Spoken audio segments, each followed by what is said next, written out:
DJ Roundtable Show is live.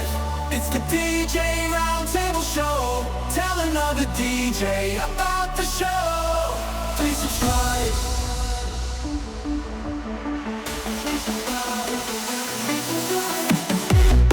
It is Tuesday night. It is 8 o'clock. Do you know where DJ's at? I know where I'm at. I'm here with you. Yes, it is another DJ Roundtable, and I'm blessed to be your host of the DJ Roundtable. I'm Buddy Mueller. We have plenty of great DJs here from both coasts, and we have north, south, and east and west covered, basically. It's always great. We have Joe returning. He's usually sometimes got gigs on weeknights, so we got the California side covered. We got Chris covering New York. We got Jeff also doing the East Coast too, but he's down south in North Carolina. We have Sean covering Georgia. Of course, he does the all around the Georgia area, and he goes into the Carolinas a little bit. We have Dwayne in good old Ohio, and then you have me here in Chicagoland. And we'll probably have a couple other DJs come in just a few minutes. Hey,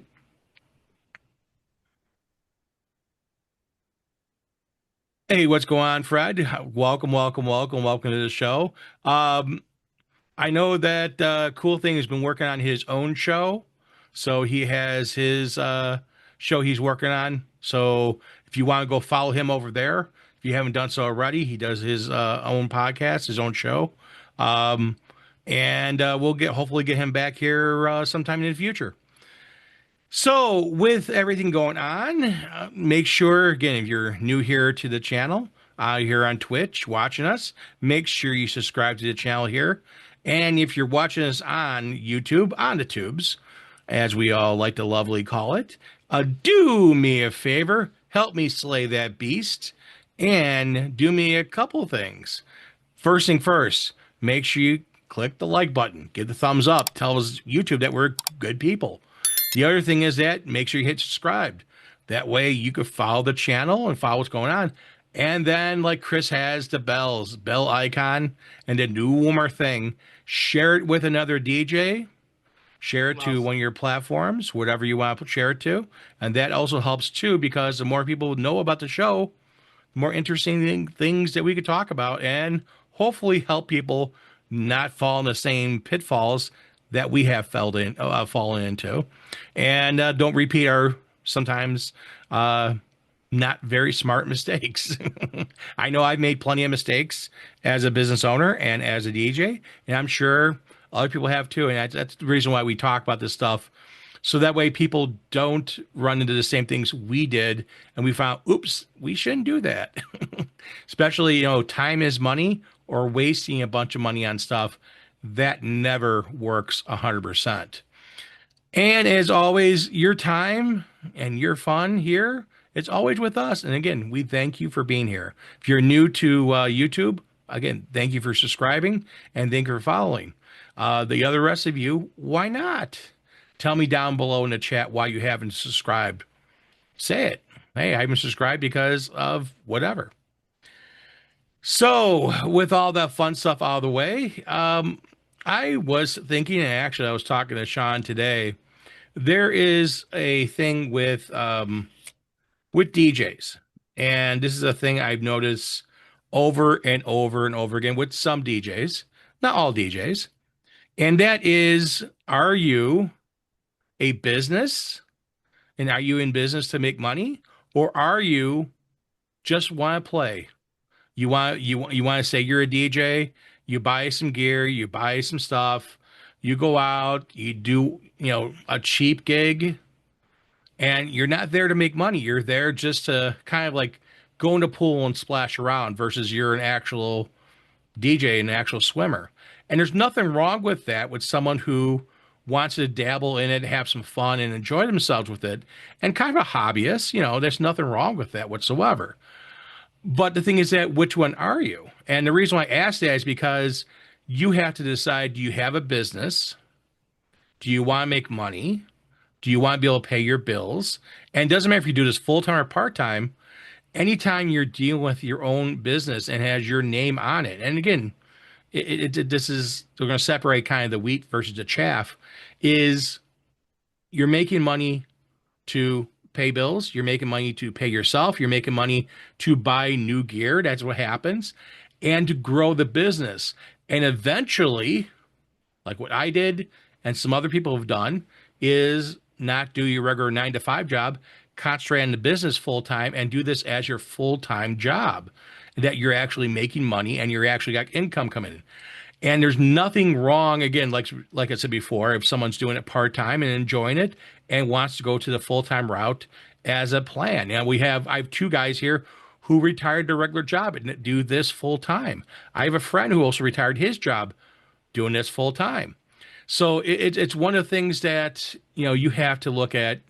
Is that your plan down the road? How do you prepare for that? How do you get ready to make this sure it's a business versus, hey, I go out on a weekend, I go by a friend's house, I have a couple speakers, I have this cool thing called a controller, I have some software, I have some music, I'll go play it. Or I have nothing, I have no music whatsoever, and I do something I'm not supposed to do and play up sources that's not professional. But I don't care because I have I got a $200 speaker from Costco and I go do that. So those are the questions you have to ask yourself. Are you a business or are you a dabbler? Are you a hobbyist? And again, nothing wrong with either one, but which one are you? So I'm going to first start with first guy I know that has retired and has embraced this full time, but he balanced both sides, business as well as working a regular full time job, his 9 to 5,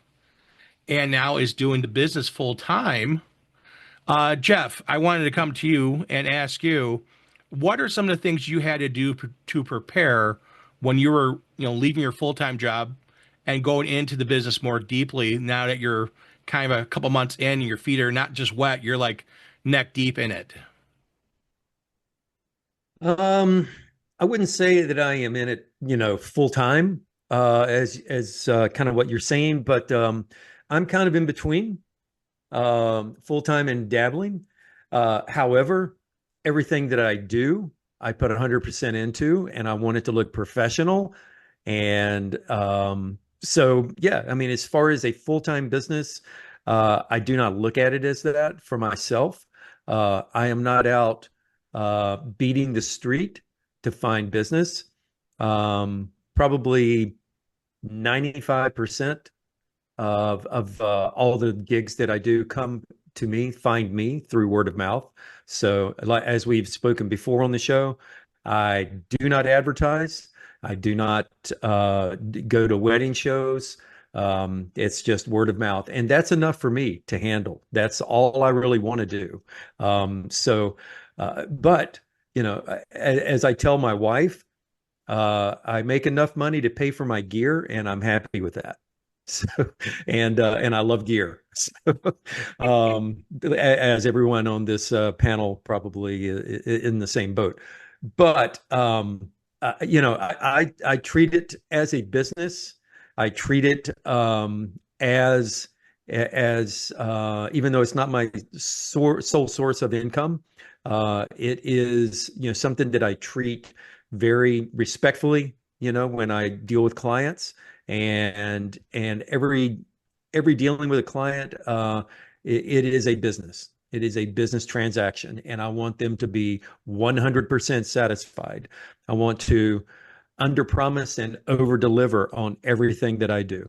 So that's just my way of doing business. So, and that's me. That is my specific DJing outlook. That's just what I do. And I am in a very unique position where I have retired from the television industry, and I've been DJing part-time for years, and now I'm still DJing part-time, but I'm able to focus 100% of my brain to it. So that helps. And that's one of the things. The reason why I definitely wanted to talk about this with like yourself and with Dwayne. Both you guys, had full-time jobs, retired from a full-time job, and now are doing this. And there's different levels you can go on. Like before, there's no right or wrong thing here, and that's the important part. I want people to look at, but the key thing you said there is that you look at it as a business, you treat it as a business. It may be paying for your gear addiction because it is an addiction. I'm always looking at gear. I was looking at, some new gear.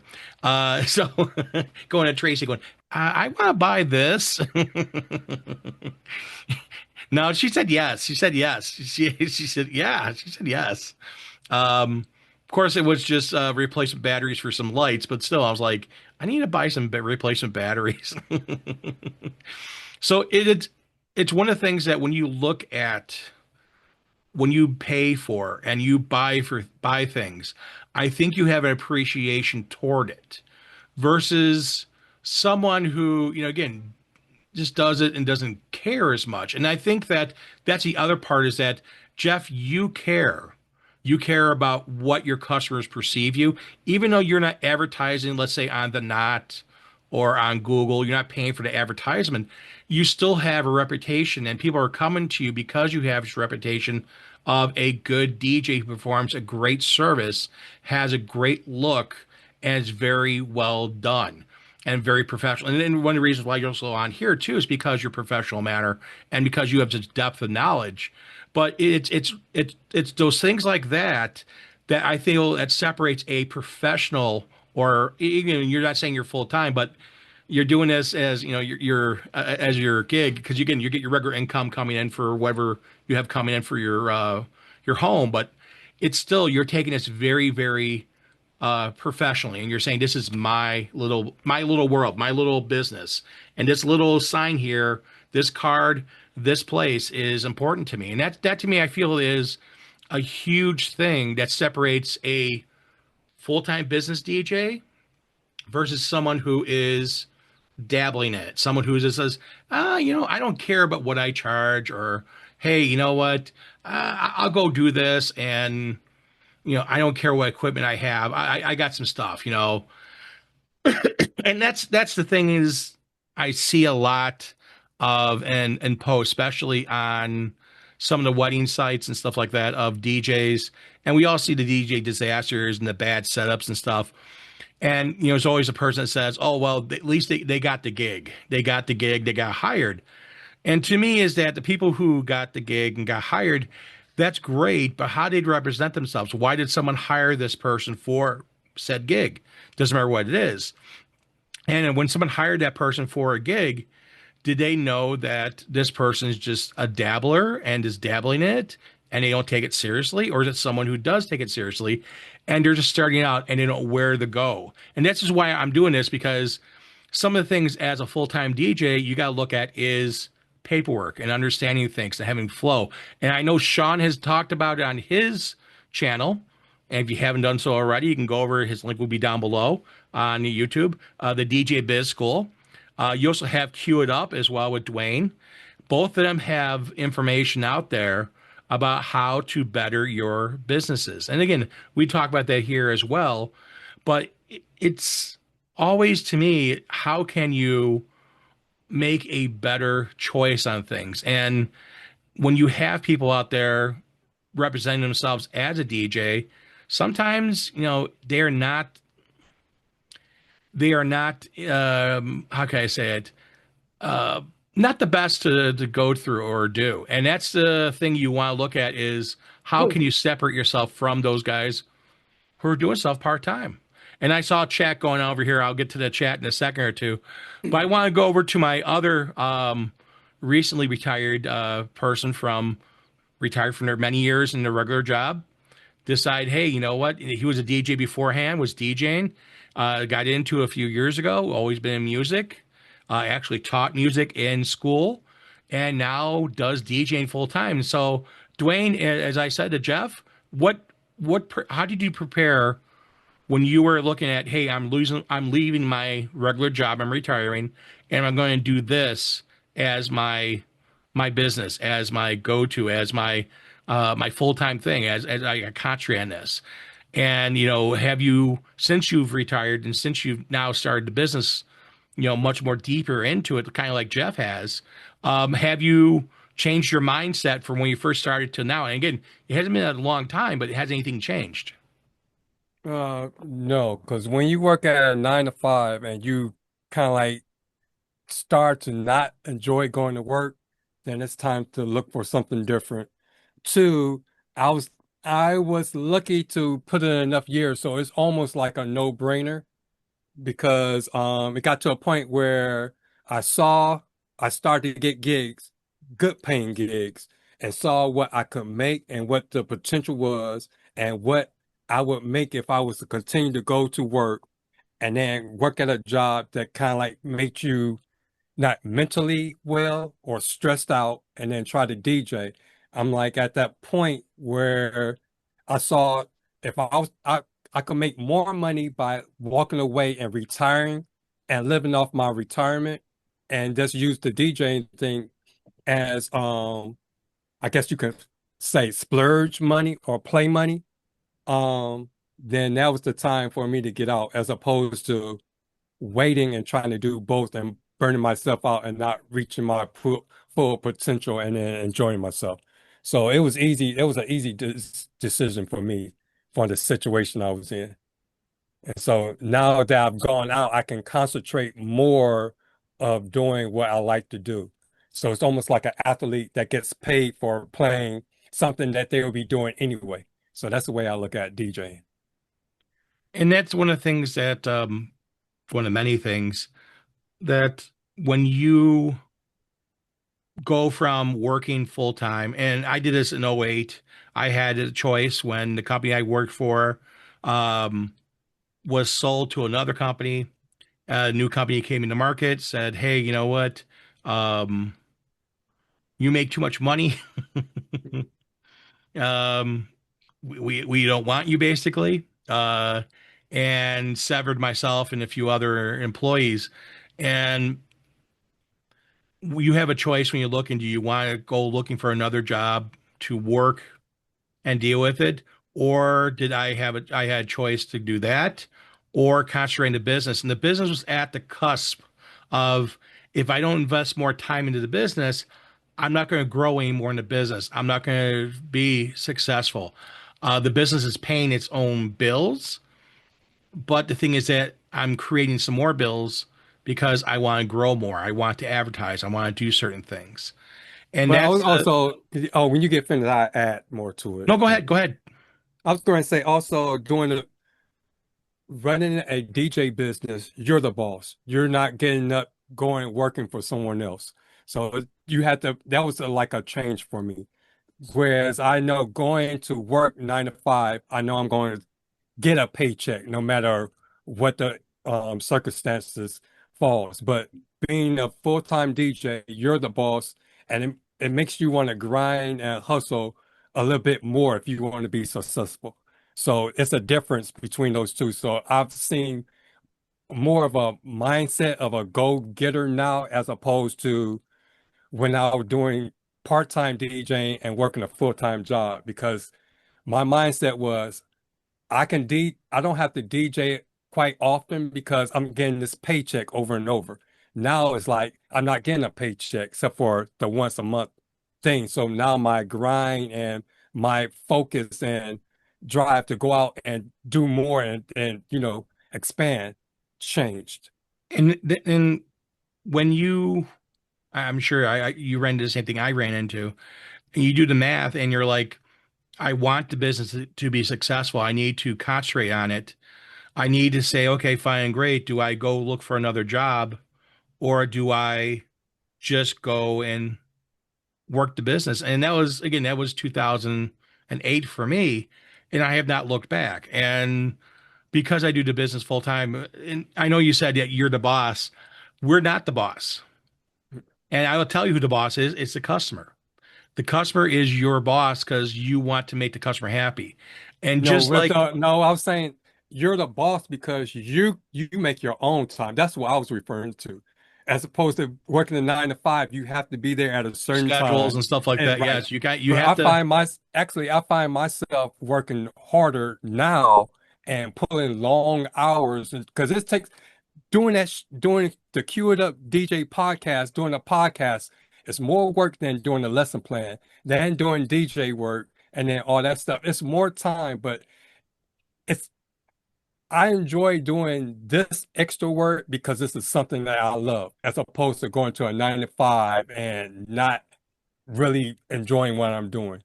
So that's why I was saying where that's where the I'm the boss comment came from. Well, yeah, you have to self-motivate to get yourself going and have yourself there.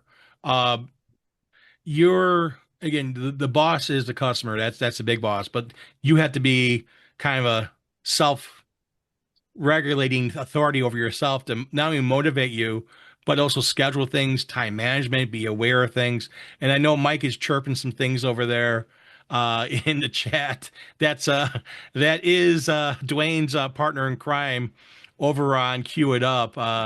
And yeah, he said no sick days, no personal days. That is very, very true. And I know like DJ Crossfire, he was in the military. You know, he does this full time for DJing.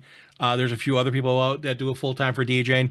They all, you know, work very hard at it. But again, even someone who's doing it part time and is, you know, just doing it for, let's say, like quote unquote beer money.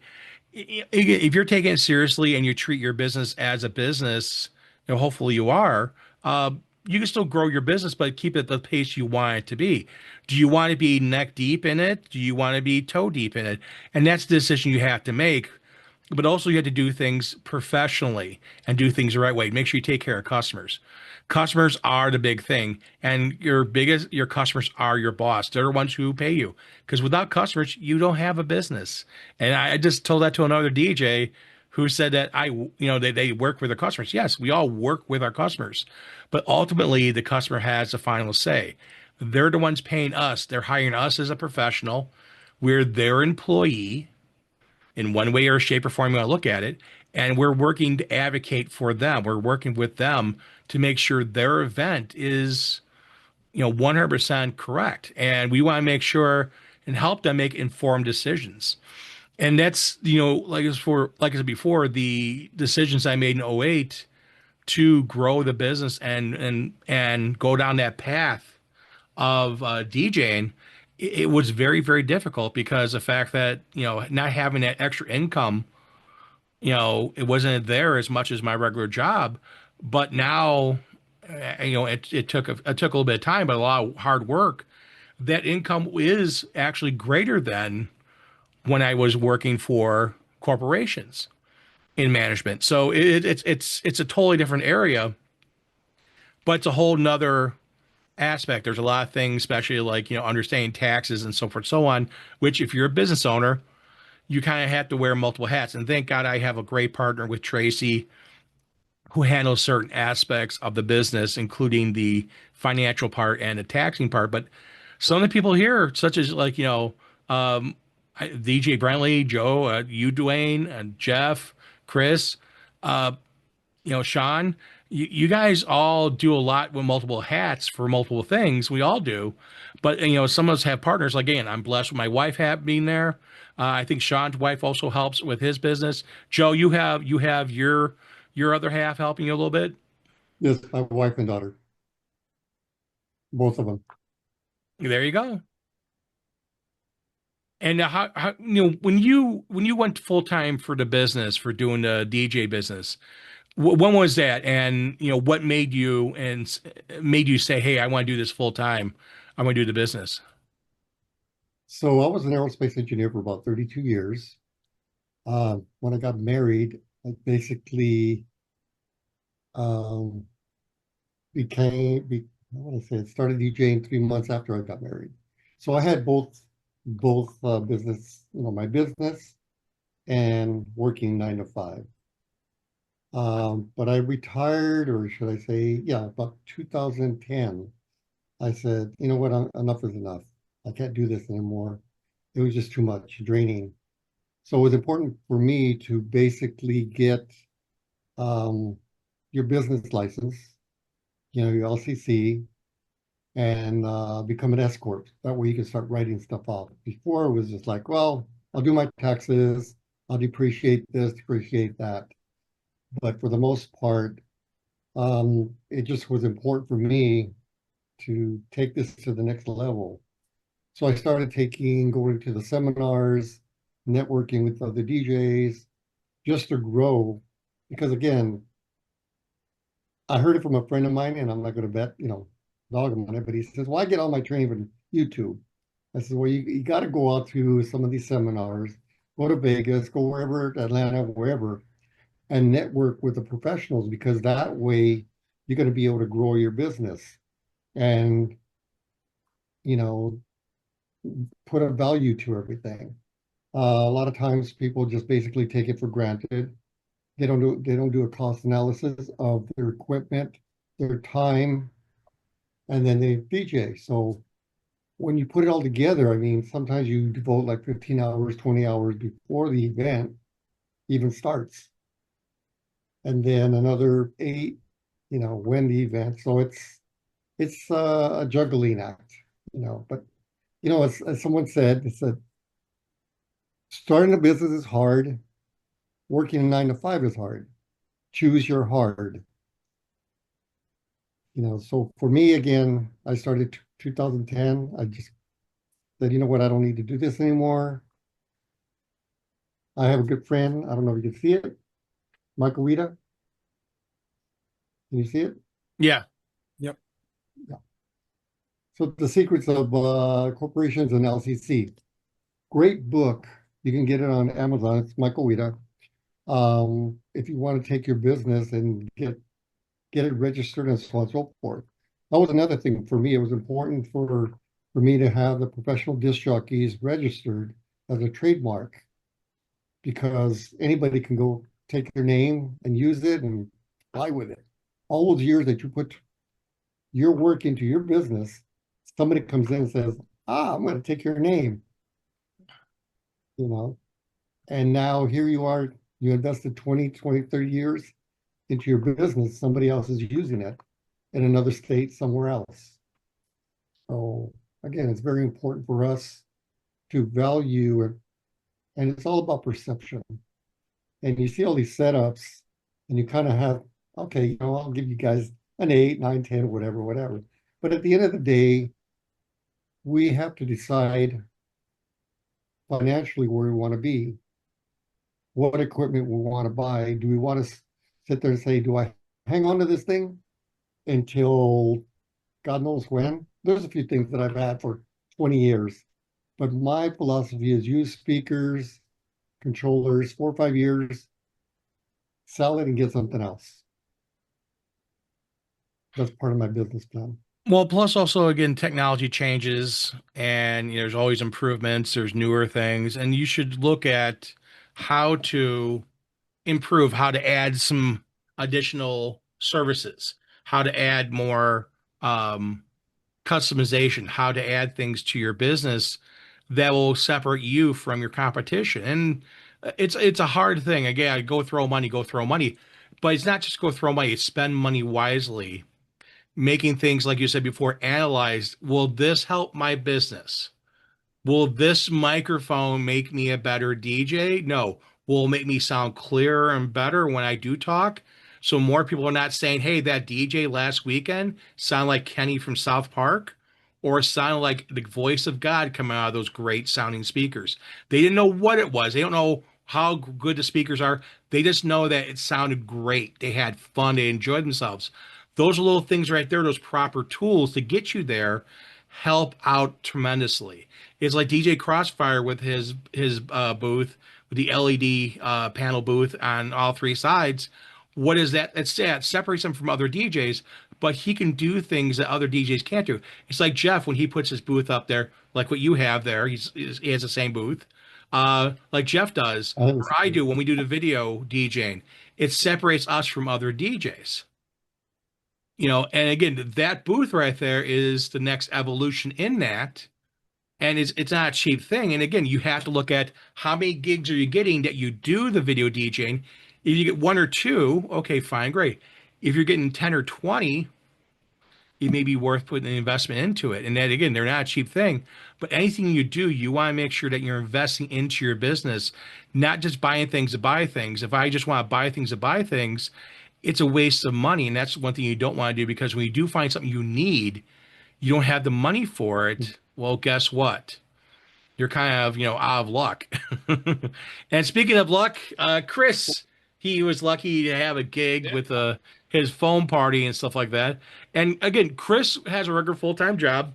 He is in IT, and he does a lot of stuff with computers, and he deals with end users and people with a lot of fun things going on with PCs.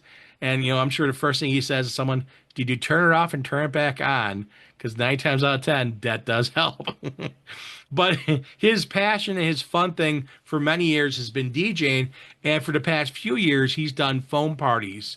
And now he also has added to his repertoire a golf system, that miniature golf that he's added to the area he's in New York. And again, he's grown his business because eventually, when he can leave the regular full-time business and go on, his regular full-time job, and go on and have the business that he can enjoy and that he has built up over the years. So, Chris, as someone as yourself that again works in both worlds, works in the business, having a business, also works as quote unquote 9 to 5. I know it's not 9 to 5 for you. How do you handle? How do you how do you balance the two? And are you a business owner, or are you someone who's just dabbling in the business? Oh, I am a business owner. I consider that because this can be a full-time position. I use this for, extra money to help me live a better life, So it's at the point where, can I quit my job just yet? No. All right. I've been DJing for so many years to back then. It was just the little, as I'll classify it, just the icing on the cake. Okay. My IT business that I do is the sprinkles on the icing. The foam parties are, the cherry on top, and now this mini golf will help me get that melted icing on your hand and you're licking your fingers. So that'll be like the extra, extra, extra that's bringing in the income so I can keep, myself, family happy, and growing. There's some other new adventures. Absolutely. There'll be some new things coming in the next year or two, but getting the mini golf set up and everything with the co-op is a new adventure. But yeah, this is a business. It's a professional. It's professionally ran. I spend a lot of money investing into it. The money I make, I invest back into it, to keep things going. It's not just time, in the old days, what's the reason for most people going into doing DJing? Are you a bedroom DJ or are you a professional? Are you doing this literally just for fun or professional, and you're going to make money out of this and reinvest and profit from it? So at this point, it's for profit. And that's the thing that you have done for a while. You have been DJing for how many years? I know you've been in the game for, yeah. So you've been doing it, for a business since 98. I started a business in '03, but I did DJing back, I'm gonna date myself, very late '80s and early '90s. So, that's my first time I was DJing. I was doing vinyl, having fun with two used beat up CDJs that I got from a pawn shop not far from Six Corners, which Brentley knows Chicago. He knows where Six Corners is at in the city. Oh yeah. Do you remember there was a pawn shop on Cicero, south of Six Corners? Oh yeah. Which later turned into Pawn America. I remember that. They had two. Totally remember that. They had two beat up CDJs there. That's where I got my CDJ. Not CDJs. Two beat up 1200 turntables. That's where I started vinyl. Yeah, that was only like half a mile north of Rafi's record store by Montrose. Yep. Brentley Not that I ever shopped at Rafi's music store. Brentley and I we traveled in similar circles in the city. So he was further east, I was further west.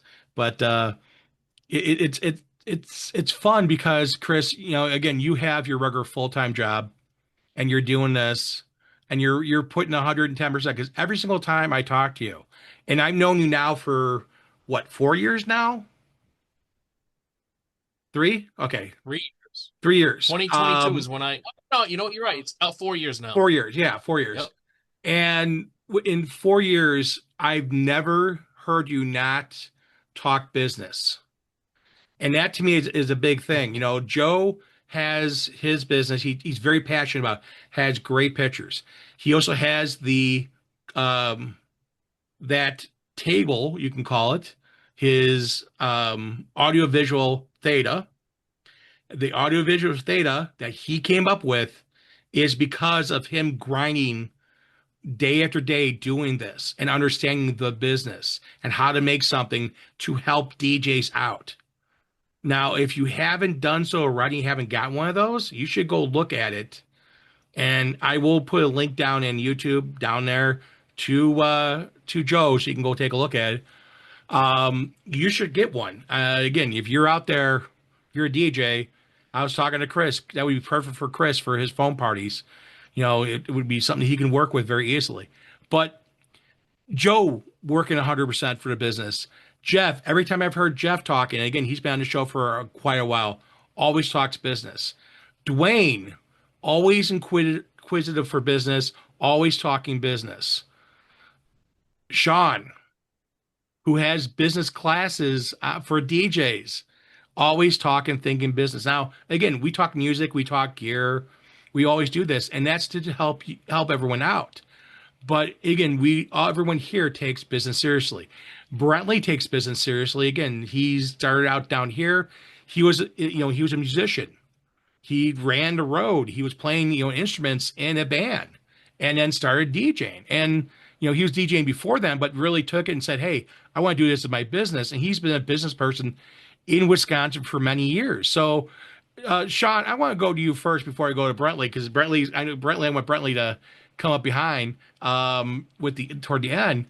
But with you, because you also, again, you do this business full time, but you started a business part time, and you're working a full time job.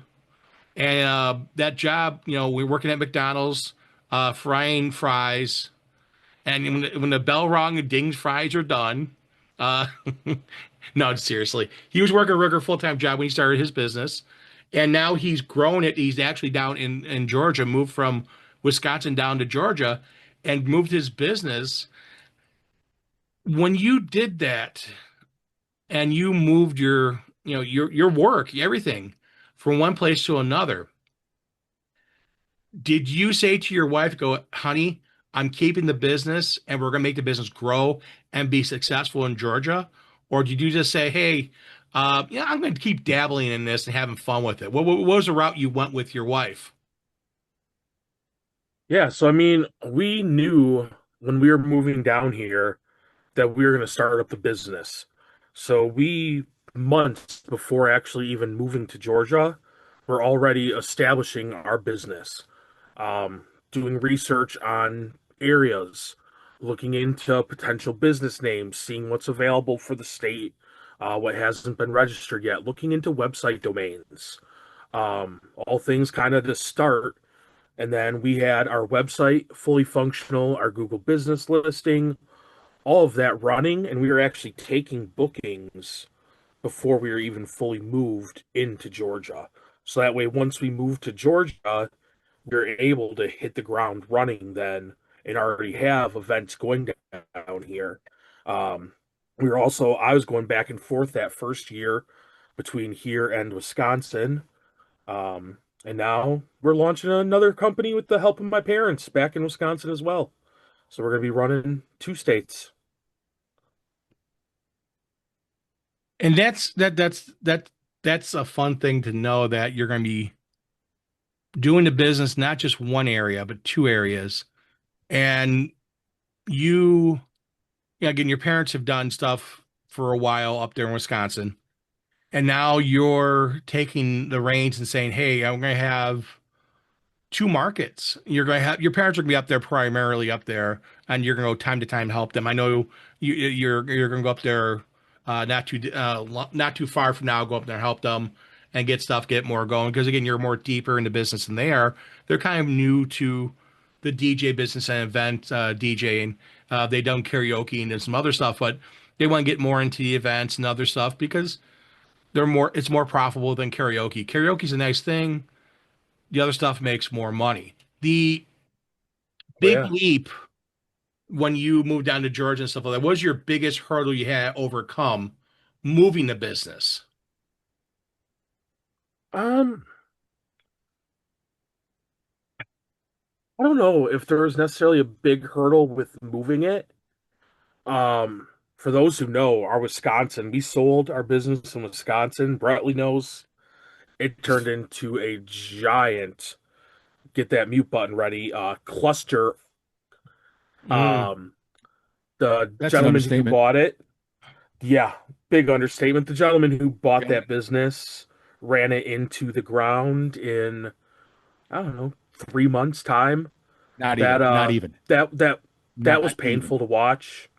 You pour your blood, sweat, and tears into something, and you build it up to the point where you had it built up to, and you go and you train a guy to take over, buys the company from you, and you just watch it nosedive off of a cliff. So I think that's the part to me that was the hardest with the move was yeah, watching that happen to I the guess former that would company. probably be like watching a pet or a child kind of like being taken Yeah. away, you know. Chris, I know you put a lot of time and effort into your business. Um, what were some of the challenges you ran into? Building a business? Yeah. Well, for me, it's definitely a personal quandary. I am not the best at self promotions and marketing to myself, marketing myself out. So that is my very biggest hurdle. Obviously, social media is my biggest thing. Even though I am in IT, just sitting in front of a social media channel, airing out dirty laundry because no one knows how to control themselves on social media.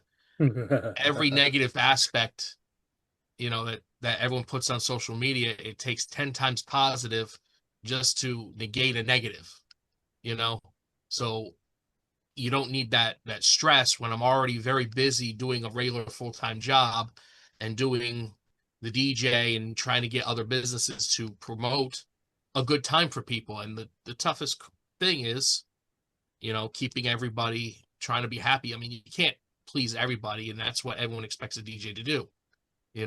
You have to please, of course, your clients, but then you got to please the client's guests. you know um it's definitely a tough thing to promote yourself. Back then, all it was, you had, if you're a low end DJ, that's a nice budget for people, penny savers, light advertisements. If you're one of the bigger guys, I'm sure you're doing TV commercials, radio, billboards. You're doing your community event catalogs that go out. So you're spending a lot of money in advertising. You're going to functions like bridal shows and volunteering your services to these bigger events that will bring you money because they're geared towards promoting your business. So everything was all direct marketing with all that. And I'm very old school with that. So my miniature golf on the go is going to be a hybrid. It's literally going to be website, national SEO, already attached with the co-op that I'm licensed under, and I'm going to have to get into social media. So the biggest one that promoted them is Facebook. And now for me, I have to try to integrate my personal Facebook in with the division from what I'm doing, for the mini golf. So are we So going to it's see a Chris, I YouTube know a channel from heavy guy. you? learning curve. Huh? Are we going to see a YouTube channel from you? Yeah, I'm would like to do a YouTube channel. I think that would be more ideal. I will tell you, back when I got the Prime 4 when it first came out during the pandemic time, I actually had a friend help me make a unboxing demo video, and I had a whole bunch of other stuff. I literally, had an SSD, the Prime 4, did unboxing, he did B-roll for me and everything. I was doing video editing with it. He did most of it. He did a great job. I just never posted it. So I have literally a 25-30 minute unboxing video of my Prime done on Prime 4 and it looked great. We used his background landscape of his house because my house is just is shambles. It's old school, too much clutter. So, but he had a nice, very clean slate in his house, and he volunteered to let me record everything. I brought everything. It was literally setting up for a gig. It's a lot of work behind the scenes. We did like 3 or 4 takes, and he took some of the best footage, and you know, and unfortunately, I didn't utilize it. And I thanked him for his time, and I wanted to pay. He says, "No, no, don't worry. You do me a lot of favors, and that's what I'm calling on, is a lot of favors for people to lend a quick hand, or quick good advice." Well, and know? that's the important thing. You do have support of everyone here to help you and grow that channel. But one of the things, Sean, I want to go back to you. Oh yeah, right I was there. gonna say, I was gonna say something. Just protect your business. If you have an existing business and you're opening up a different one and it's a different product, you want to separate that, because if anything happens, they can't attach it to your main business and for some reason or other try to sue you for everything. So you kind of want to separate certain things. Oh yeah, Oh, definitely. Advice. You even on top of that, if you're offering multiple services, if you're offering photo booths and DJ service, that's even Separate another them. thing to consider, is separating those into 2 separate entities. Obviously, you can coincide with each other as a businesses, but separating those assets is huge. Yeah. Protecting That's what I see a lot of the businesses money. are doing. Yeah, protecting the money. Protect So your money. literally, you have your DJ. You could do different corporate events and call it another brand. You can do photo booth, and then besides photo booth, what's the other big things nowadays? I mean, if you have wives and significant others, part of your family, they could do for weddings makeup, or Drapery. center arrangements, or only. There's so many aspects you can underlay yourself from a master corporation with other brands and sub LLCs and DBAs. Well, also you want to talk. This is one of the things for incorporating. You want to talk to a lawyer because every state is different. Yep. And a LLC is a limited liability corporation. You mean that block and protect you 100%. An S corp would help more than a C corp. So you have to understand what they are.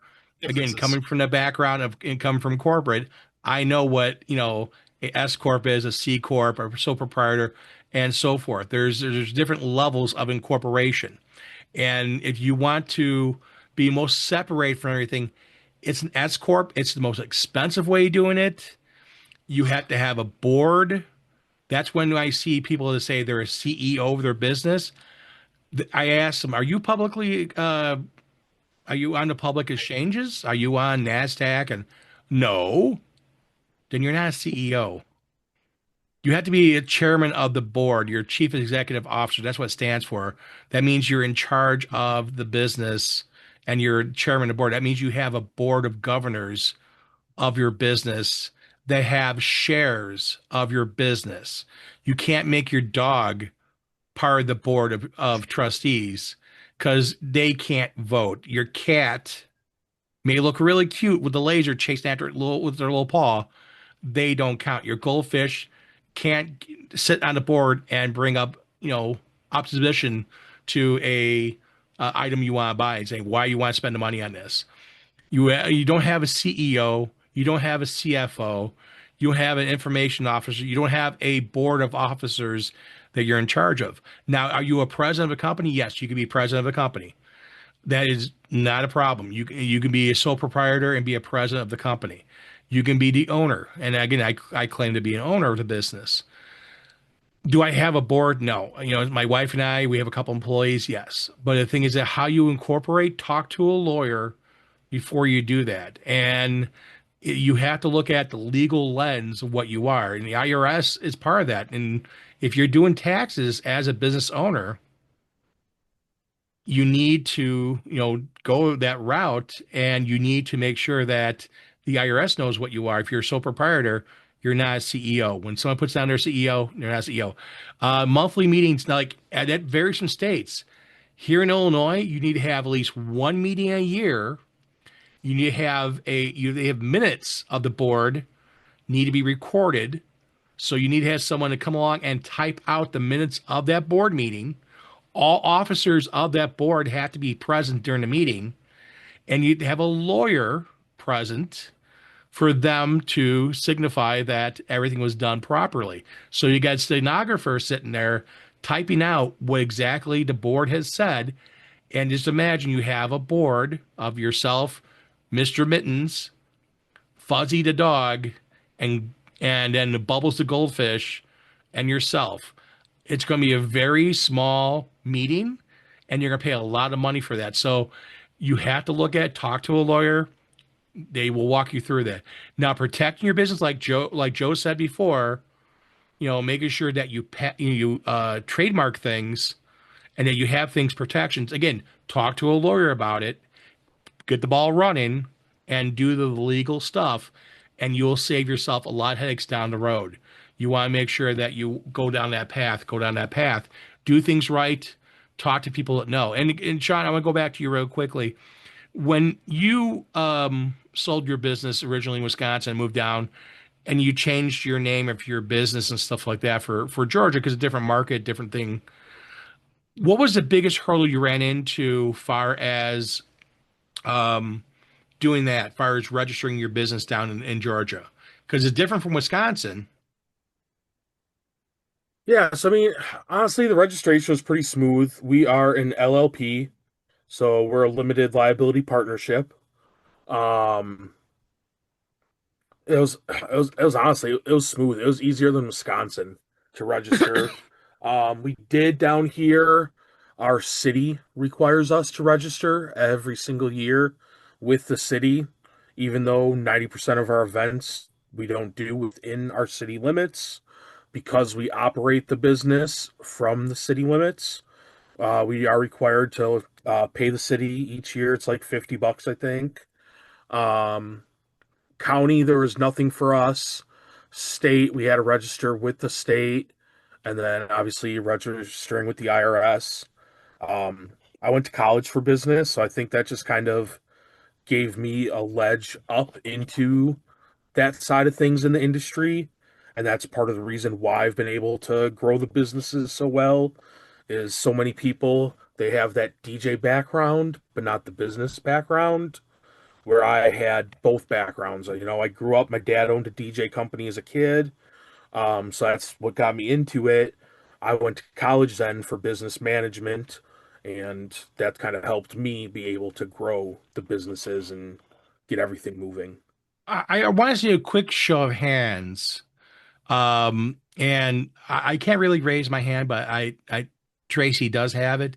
Who here has a degree in business management or business marketing or in business from college?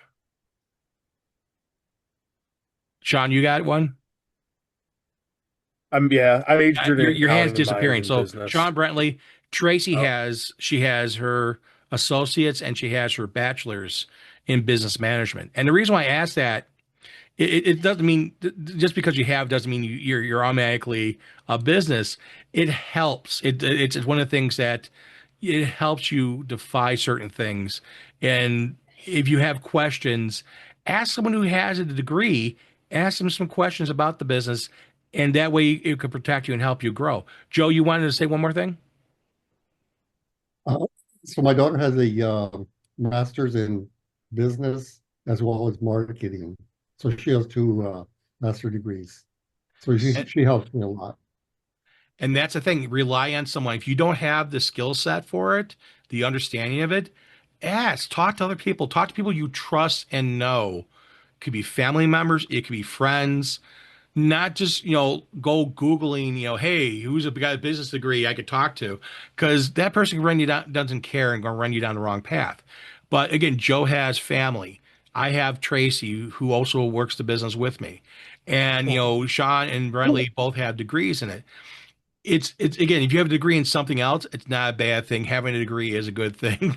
But having that business, understanding, it helps. It does help quite a bit. Because I know after Tracy got done with her degrees, it helped us out.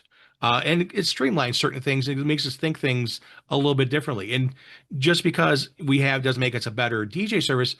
just makes us, we understand certain things a little better than we did before.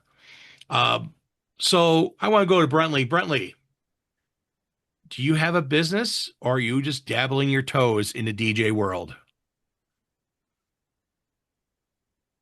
It's definitely a business. It's no ifs, ands, or buts about it. Was it my first choice of business? Absolutely not.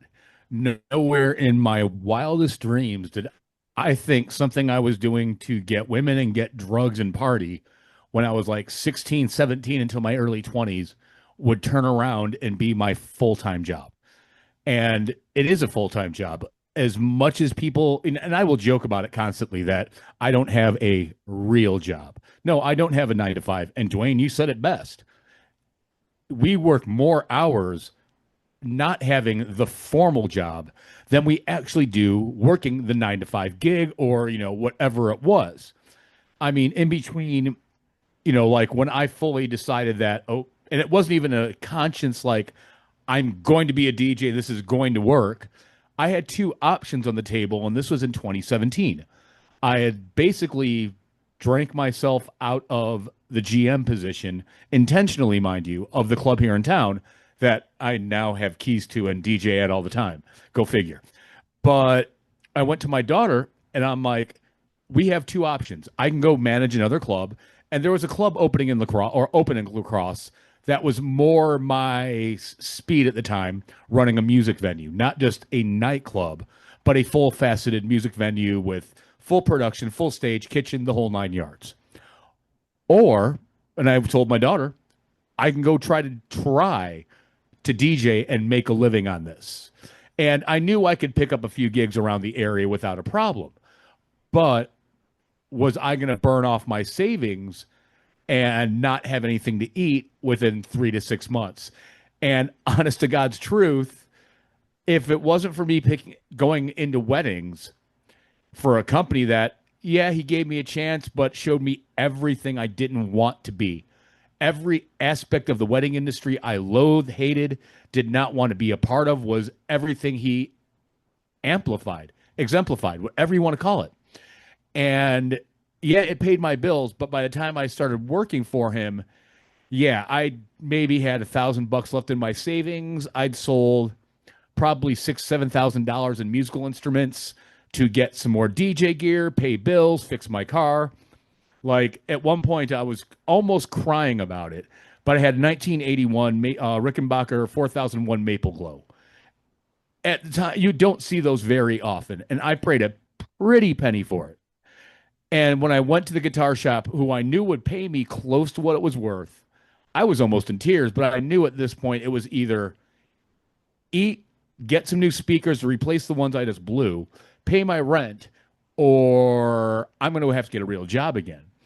And then later in that season, working for the wedding company, a lot of things started clicking, and little bit by little bit, I booked enough to make it through that winter. And yeah, I can't believe how much personal effort went into that. My daughter would go to sleep at 8 o'clock, 9 o'clock. I'd stay up until 4 a.m. researching how to be a better wedding DJ, how to be a better MC, all the way down to, because my knowledge of music, 2005-ish, 2003 until 2016, was mostly punk, power pop, metal, bluegrass, alt country, because that was the stuff my venue was booking. I really didn't pay attention to anything mainstream. Like, you'd hear us get us with Kid Cudi Memories and things like that. So if you would catch my ear, and I knew a little bit, but nowhere near enough to credibly DJ an entire night. So I would spend hours, and I still hold this near and dear every week, that 1 hour a week, every week, I'm taking or 1 day a week, every week, I'm taking an 8-hour day and devoting it to music, be it the charts, be it new downloads, checking things out, or I'm sure other DJs do it. You'll hear a song, you'll see something online, you'll make a note of it to go check it out later. And then like once a month in that course of, my 4 days of the month, I will go through that entire folder I have of things to check out that I've heard, find versions that I like to spin with, and all of that. So there's every little aspect of it that I had to learn. Now, even, having an associates in business, it's all fine and good on paper, but putting it to practical use is an entirely different, beast. And I was really lucky that when before I left Chicago, the owner of the Heartland Cafe, Red Line Tap, and No Exit, he was an accountant, and he changed me and how I handled things. So I knew on the backside of the business, these are all the figures I need to understand, account for, and learn what percentages of these figures are appropriate for my business spending, be it equipment, be it subscriptions, my insurance. So I had that going for me already.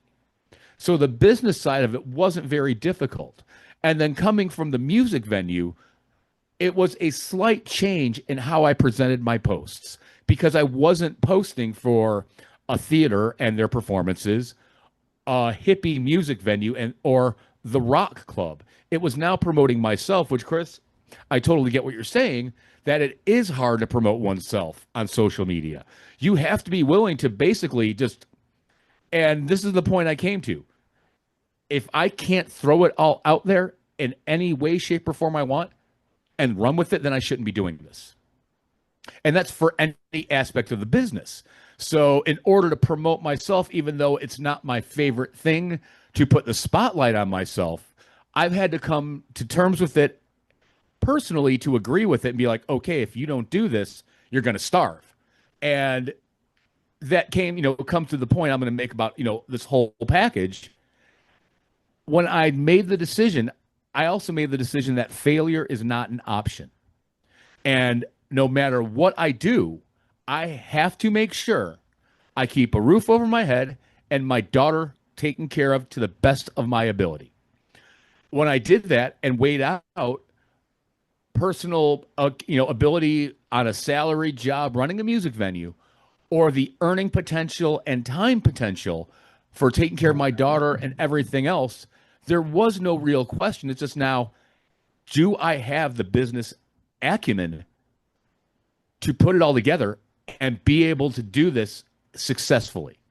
Knock on wood, that was 2017. And I've already made my goal for this year, which was the last 5 years. Every year I need to make break 100K every year. This is the earliest in my entire career as a DJ.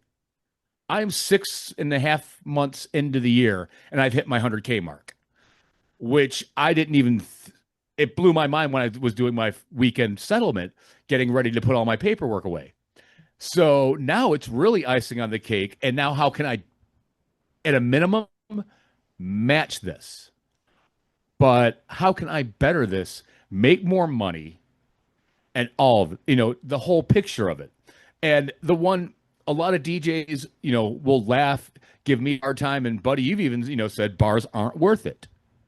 They may very well not be for a lot of DJs. For me, I'm in a very, like Sean, my market fairly well up here.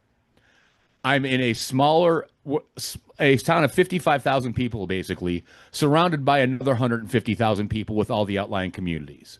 So the bar and club gigs, put me in front of everybody that comes to the party strip. And being in different clubs around the state, now they're like, that adds credibility to this DJ's name. He is only at these premium nightclubs. He should be commanding, and I shouldn't even question paying him $2,000 and up. And that's something that Mitch Taylor and Corey Young kind of got with me and said, you do this, you deserve more money. And because of them and how they put it, both based on, the awards behind me, which, yeah, I look at it every day going, you need to do better, even though I've done the best I can in my market to, and maintain it. But how do I do better and keep it all going? And, Sean, this is why I go to Midwest DJs Live. You guys, some of you go to other conferences. But in order to continually learn, there's a plethora of knowledge out there, both on YouTube and in person at conferences and all of it, that if we're not taking advantage of, are we selling ourselves short? I think we are. And that's part of being a business owner is growing, learning, being open an open book, basically. One of the great things I overheard from a teacher many, many, many years ago is to be a great teacher, you must be first a good student, and you must study what you're going to teach. If you don't study it, you don't know it, you don't have the full grasp of it, how do you expect to show someone else what you're doing? Doesn't matter if it's DJing, you're selling your business, you're flipping hamburgers, you have a hot dog stand. Whatever it is that you have your business in, whatever you're doing in your business, are you doing to your full potential? Are you really rocking it? Are you a business owner or are you doing it as a hobby? Anyone could buy a hot dog cart and go sell hot dogs. Yeah, you can. Anyone can do Sorry, I'm laughing over because of the recent social media posts. I'm laughing about that. Sorry. that. Anyone can. And I see You know people all exactly the what time. I'm talking about. I do. But also, there's a young lady I watch on YouTube. She just started out with her hot dog business. She's down in Florida, and it's interesting watching. But the thing is that she's another business owner. She's fallen into pitfalls because she's new to the business. Does that mean it's bad? No. She's going in both feet, full force. She's worked at a hot dog cart before. She has knowledge, and a lot of things I see, I give her a lot of credit for. She's really, really, doing things she should be doing to help grow her business. And eventually, she'll go and do more and more and have more business. And who knows? She may have with a hot dog restaurant. But knowing that you have a business, understanding you have a business, and growing your business is what you should be doing. So hopefully tonight you learned a little bit and you got to understand that, do I have a business or am I just dabbling in it? Do I do this full time? Do it as part time? Doesn't matter. Do you treat it as a business? Again, you've heard from Jeff.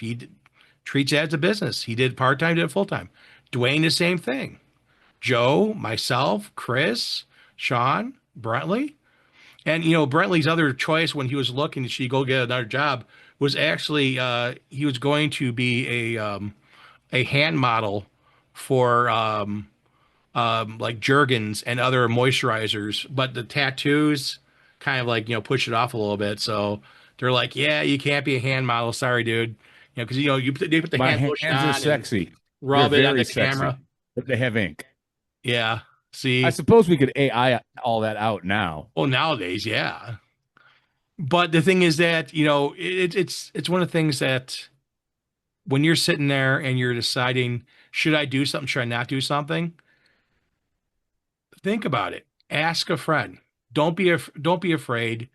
Don't be ashamed. And like Joe said earlier, is it worth spending that money on it? Is it worth doing it? Is it going to help your business?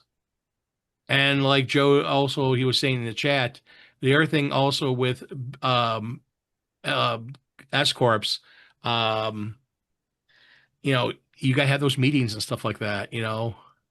Uh, before they go full time, should they have 6 months of bills saved up? Yes, that was the other thing he said. Joe Longer. said earlier, Oh, and yeah. Sean just said that you should, before you go full time, you should have some money saved, because I can tell you, for 2020, when the world stopped, and Tracy and I had 5 gigs that year, our money we saved for the business paid for our bills for the business.